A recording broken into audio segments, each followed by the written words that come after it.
So when you hear the Tower of Babel or Babel, depending on where you're from and how you pronounce it, what's the first thing that come to mind? Do you think of it from a historical standpoint or from a biblical standpoint, right? A time, I associated it with a time where we could have potentially all spoke the same language. Like all I heard about it was unity, which living in this day and time, a lot of us pray for unity, want unity. But we're going to get into it though. Interesting to see what comes to mind when y'all hear the word. But this video here is the Tower of Babel, just found after 2,000 years. So y'all even switch it up. Babel, depends. I thought as a kid this was folklore or legend. And that a lot of people still think of it in biblical terms as some kind of legend, but they don't really know that it actually existed. This tablet provides the first ever image of the real Tower of Babel. I'm really at the place where the tower stood. For centuries, the Tower of Babel has been one of history's greatest mysteries. Was it real? Just a myth? Well, archaeologists might have just found the answer. Deep in Iraq, an ancient structure has resurfaced that could be the legendary tower. And it's not some crumbling pile of bricks, it's a massive ziggurat that's been hiding in plain sight. I'm talking about Ziggurat of Ur. The Ziggurat of Ur is basically one of the coolest leftovers from ancient Mesopotamia. It's a massive tiered temple that's been sitting near modern-day Nasiriyah, Iraq, for over 4,000 years. Built way back in the 21st century BCE. I wonder, will history repeat itself? You know what I mean? Because the story was, right, it was like after the Great Flood, that's when they started to like kind of repopulate and build this monstrosity of a tower supposedly going to the heavens, right? I wonder if history will repeat itself in that sense.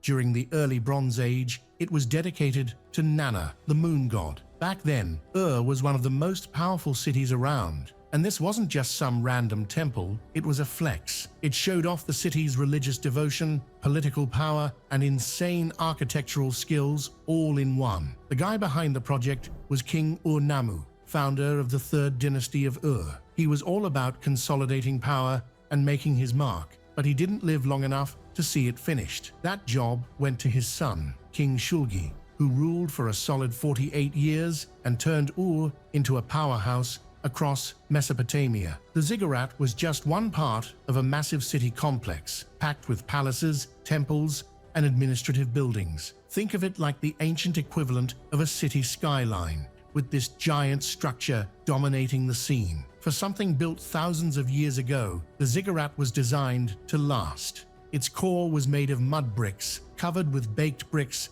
set in bitumen, a tar-like substance that acted as an ancient waterproofing method. Given Mesopotamia... Listen to how they use tar for like mortar back then. That don't scream like advanced to y'all? To me it does. To have the wherewithal to know to use that, to tar of all things as a mortar, it's just, to me, just screams advanced. Mesopotamia's unpredictable climate, that was a pretty smart move. The whole thing was about 64 meters long, 45 meters wide, and over 30 meters tall. Not exactly a modern skyscraper, but for the time, it was a major feat of engineering. Right. For back then, that is in my mind, I would think that would be a skyscraper for them back then. They ain't have these huge cranes. Now, some people believe they had giants and they used giants back then, but that's all determined on who you talk to or what you believe.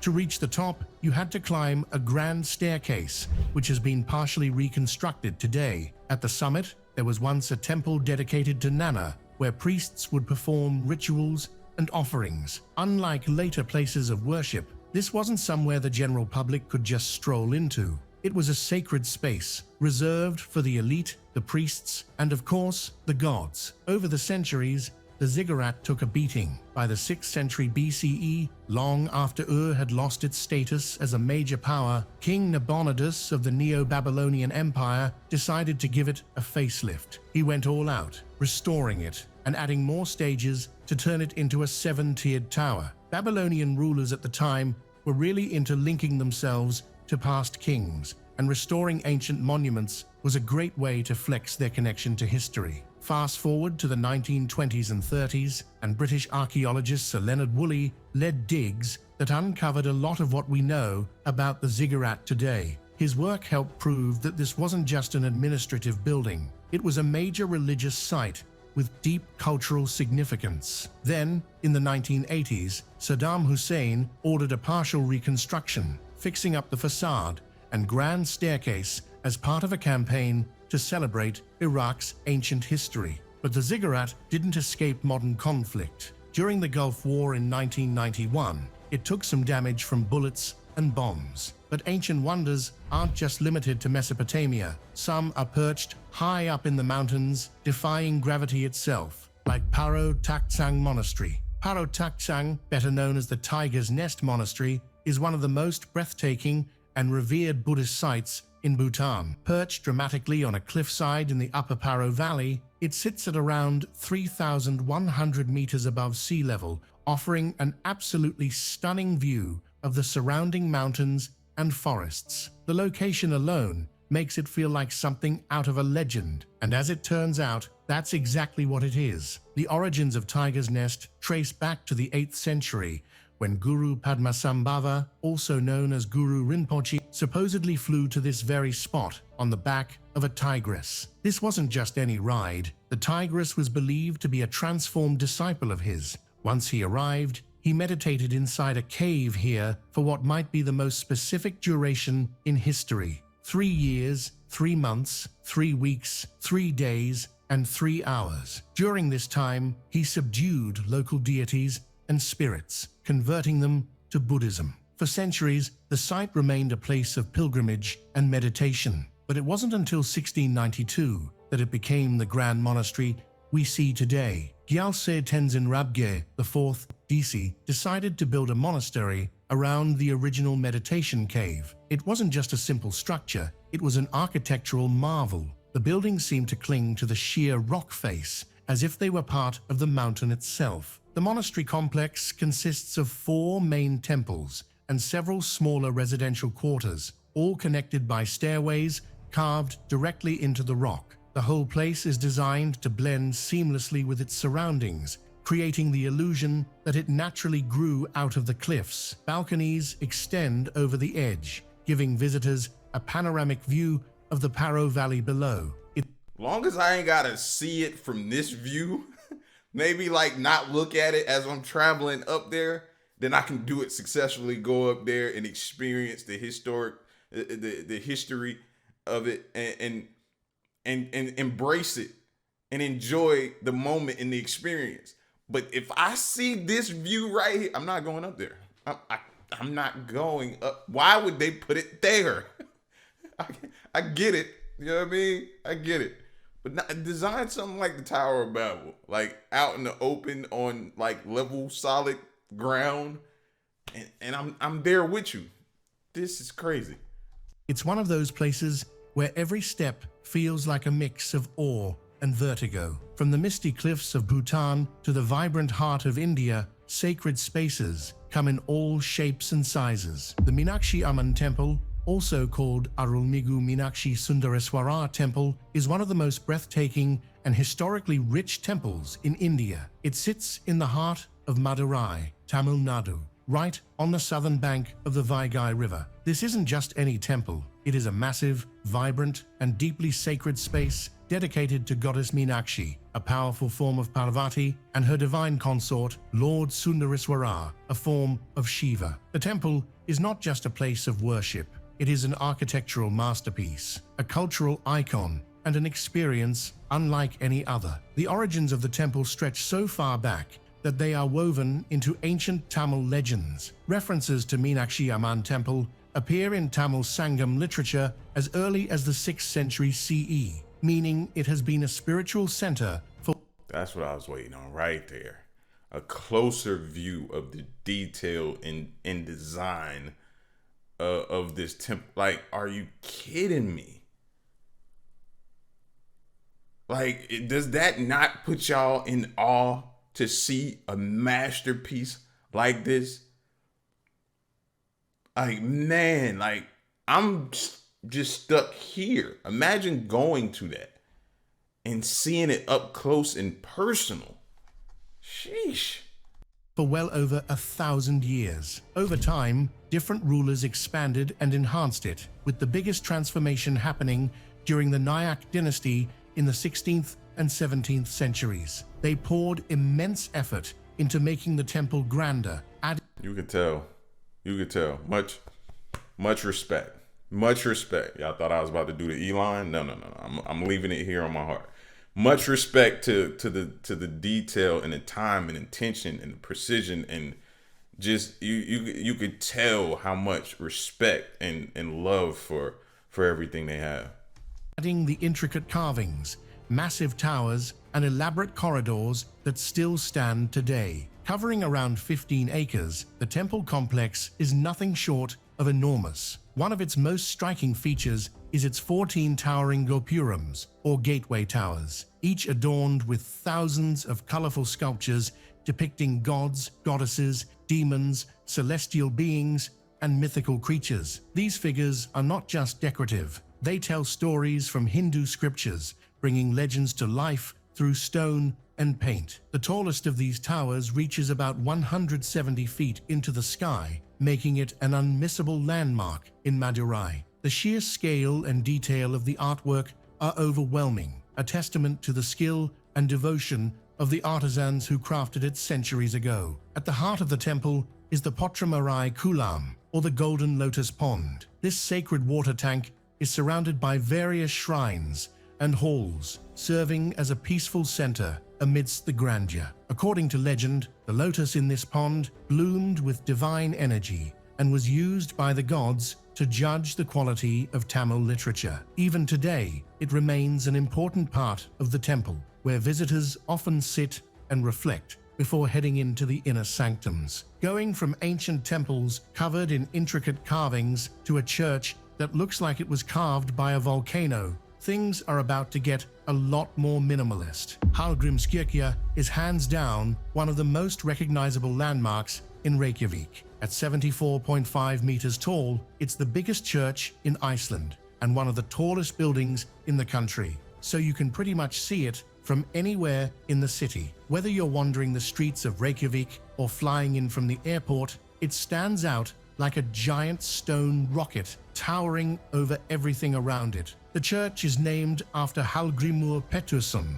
a famous Icelandic poet and clergyman from the 1600s, best known for writing the Passion hymns. The design, though, came centuries later, in 1937. That's where you can really see it look like a rocket or something about to take off from this angle and this view. The other views didn't do it justice. This one does, though.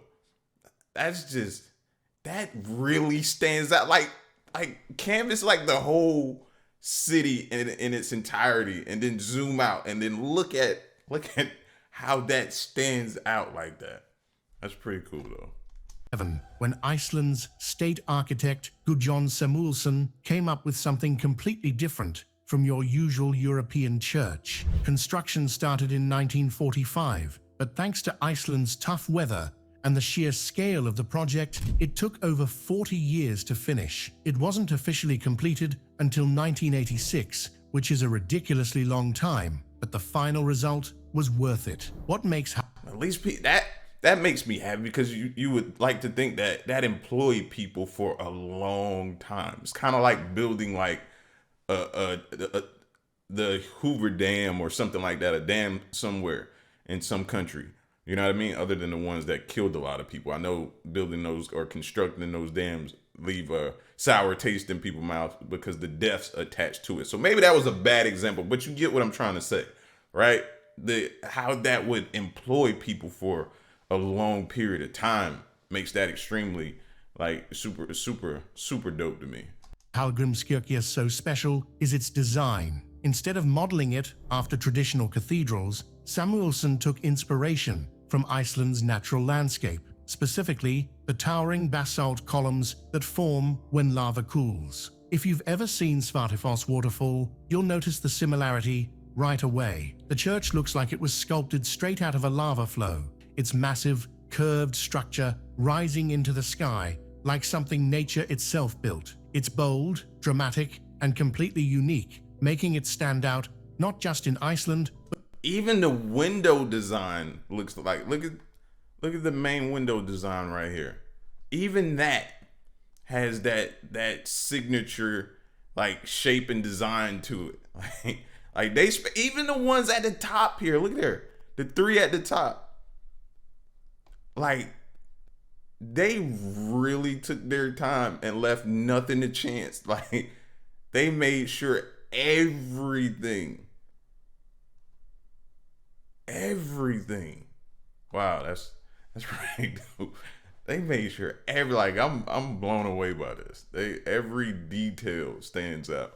but worldwide. Step inside and you'll notice it's a lot more minimalistic than many European churches. No fancy stained glass, no gold-covered statues, just clean lines, open space, and a peaceful atmosphere. But there is one seriously impressive feature: the pipe organ. Built by German organ maker Johannes Kleiss, this beast of an instrument is 15 meters tall, weighs 25 tons, and has over 5,000 pipes.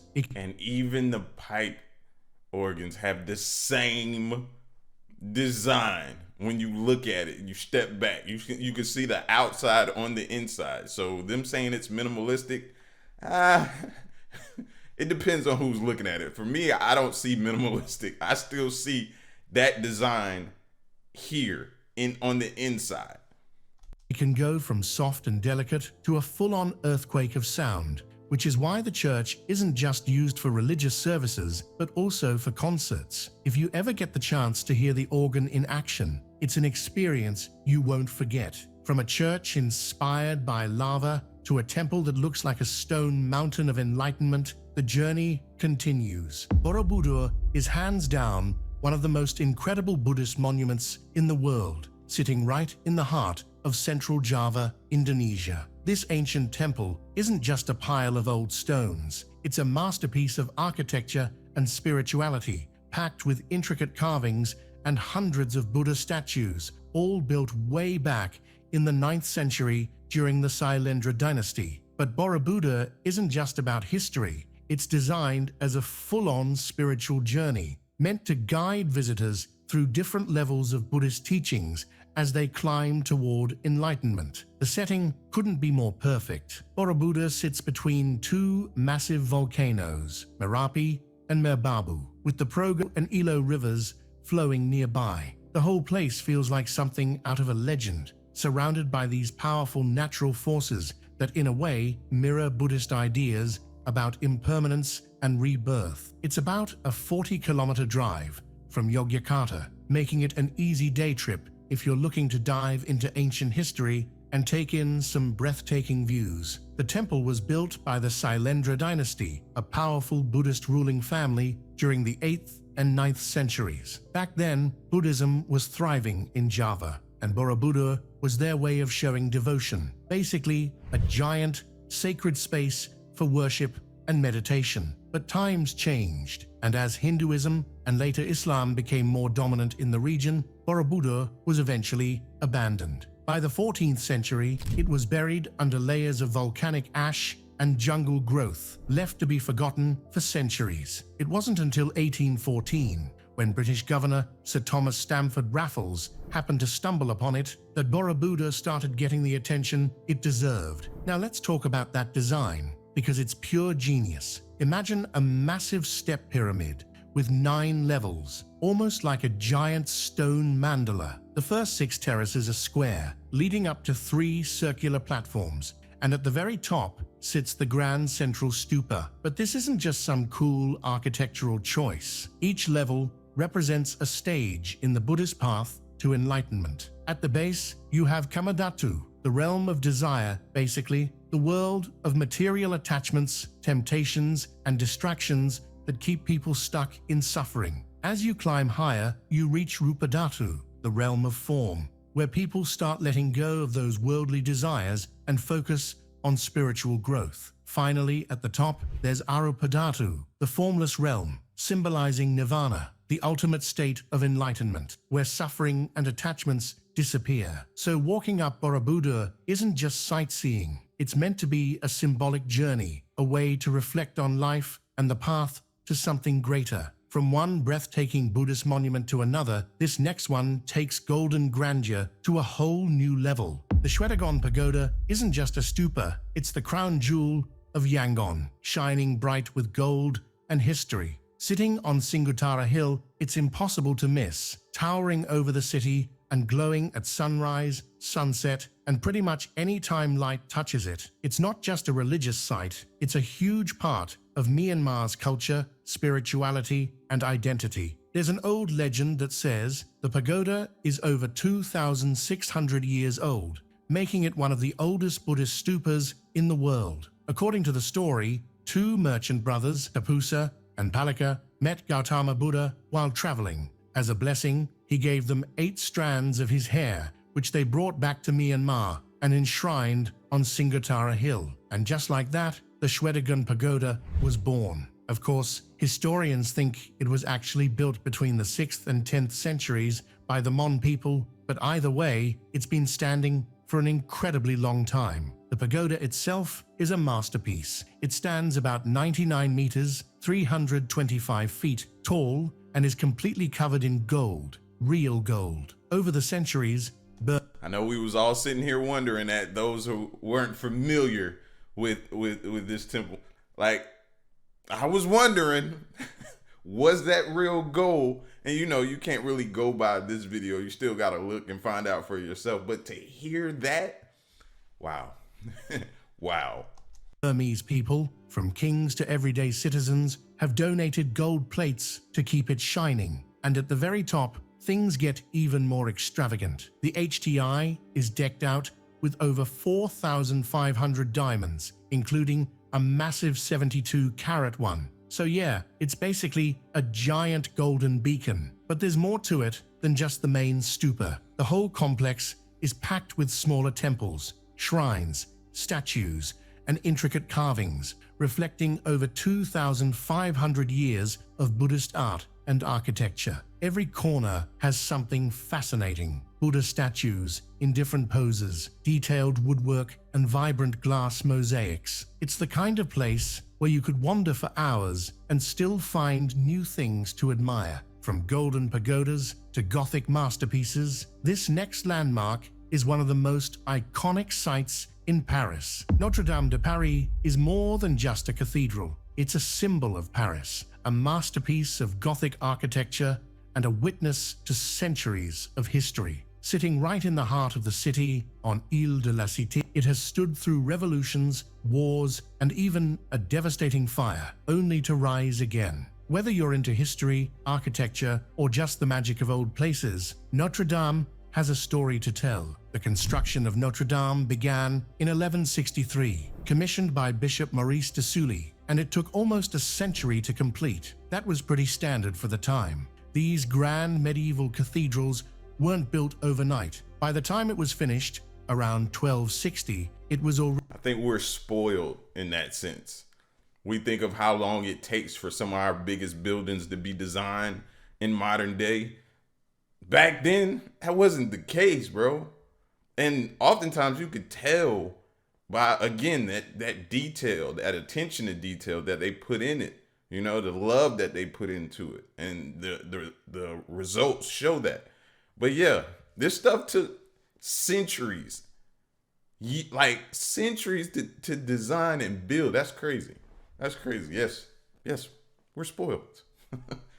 Ready, a breathtaking example of Gothic architecture with its towering spires, intricate sculptures, and massive stained glass windows. Over the centuries, Notre Dame became the backdrop for some of France's biggest historical moments. But not all of them were glamorous. During the French Revolution in the 1790s, the cathedral suffered extensive damage. Revolutionaries, furious with the monarchy and the church's power went on a rampage, destroying religious statues and even decapitating the figures of biblical kings on the facade. For a while, the cathedral was even repurposed as a warehouse. By the 19th century, Notre Dame was in serious disrepair, practically crumbling.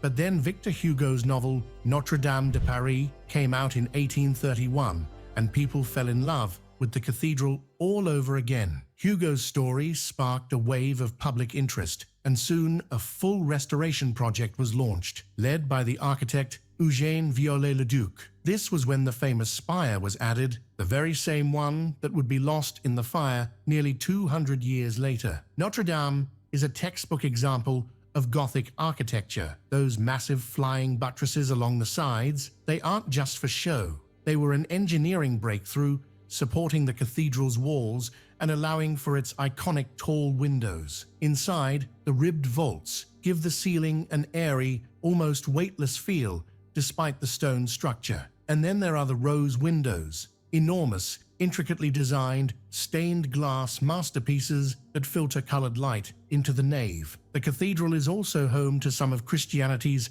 most precious relics, including the crown of thorns, believed to have been worn by Jesus, and a fragment of the true cross. These sacred objects have made Notre Dame an important pilgrimage site for centuries. It's also been the setting for major events, from Napoleon's self-coronation in 1804 to celebrations marking the liberation of Paris in 1944. Then came April 15th, 2019, the day the world watched in horror as Notre Dame caught fire. Flames spread rapidly through the wooden framework of the roof, and after burning for hours, the iconic spire collapsed. Firefighters battled desperately to save what they could, and against all odds, the main structure, the towers, and most of the priceless artifacts were spared. Still, the damage was devastating. Now let's head to Uzbekistan, where one towering structure has stood the test of time. The Kalyan Minaret, or Kalyan Minaret,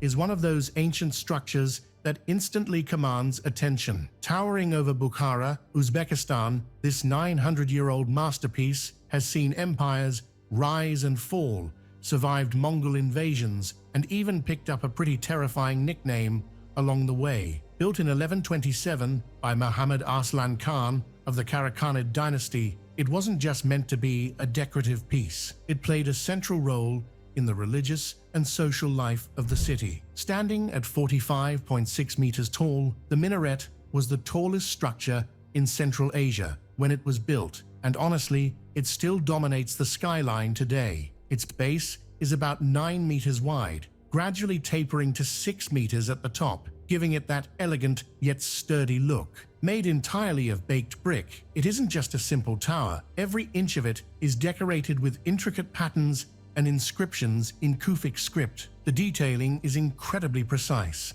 with the repeating geometric designs showcasing the artistry of the time. One of its standout architectural features is the top section, which has 16 arched windows set beneath a beautifully carved stalactite cornice known as sharafa. This rotunda-like structure at the top was designed not just for looks, but also to project the call to prayer across the city. Inside, a narrow spiral staircase winds its way to the top, where the muezzin once stood to call people to prayer from the adjacent Poi Kalyan Mosque. Climbing it must have been quite the workout, but the view from up there probably breathtaking. From towering minarets to remote island retreats, history has a way of leaving its mark in the most unexpected places. Skellig Michael, or Skellig Michael in Irish, is one of those places that looks like it was plucked straight from a fantasy novel. Jutting out of the Atlantic Ocean off the coast of County Kerry, Ireland, this rugged little island has an air of mystery about it, and for good reason. Not only is it home to a centuries-old monastery perched dramatically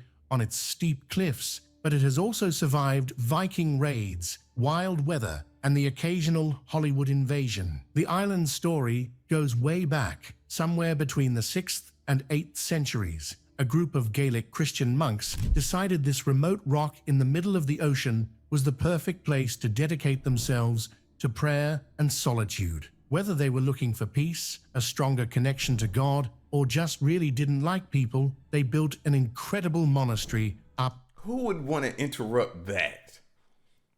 Someone finding peace, the ultimate peace. Why would somebody just feel like that? The hate that people just develop and decide to go like put upon others. It's just baffling and mind blowing, bro. Oh, you just riding by and say, oh, that looks like a place. And just go inflict war on somebody who's trying to find peace. On the cliffs, the first known mention of monastic life on Skellig Michael comes from the death of a monk named Suibne in the 8th century, proving that people really were toughing it out there over 1,000 years ago. But even the isolation of Skellig Michael couldn't keep trouble away forever. The Vikings, known for their love of raiding monasteries, showed up in 823 and again in 838, looting the settlement and even kidnapping the abbot Eidgal, who tragically died of starvation in captivity. Despite these brutal attacks, the monks hung on for a few more centuries before finally leaving in the late 12th or early 13th century. Why they abandoned the island isn't entirely clear, but it was likely a mix of worsening weather, continuous Viking threats, and changes in the structure of the Irish church. Whatever the reason, the monastery was left behind, and Skellig Michael slowly faded into legend. On the other hand, Las Lajas Sanctuary may not have been built by monks on a remote island, but its origins are just as mysterious. Las Lajas Sanctuary is one of those places that doesn't even seem real until you see it with your own eyes. Perched high above the Guaitara River in southern Colombia, it's a stunning neo-Gothic basilica built right into the canyon walls, with towering spires, intricate stonework, and a bridge that stretches across the gorge like something straight out of history. It took more than 30 years to complete, from 1916 to 1949, and it's easy to see why. Every detail is breathtaking, from the pointed arches to the way the whole structure blends into the rugged landscape. But what really makes it special is the legend that started it all. Back in 1754, a woman named Maria Meneses de Quiñones and her daughter Rosa were passing through the canyon when a storm rolled in. Looking for shelter, they huddled against the rocks, when suddenly, Rosa, who had been deaf and mute her entire life, started speaking. She told her mother that the Virgin Mary was calling her. Understandably, her mother was completely stunned, but things got even stranger when they discovered an image of the Virgin and Child imprinted on a stone slab nearby. No one could explain how it got there, and to this day, no paint, dye, or carving techniques have been identified. Word spread, and before long, pilgrims started showing up, hoping for miracles of their own. At first, there was only a small shrine, but over time, it kept growing. More and more people came, bringing offerings and building up the site little by little, until eventually, the grand basilica we see today was constructed.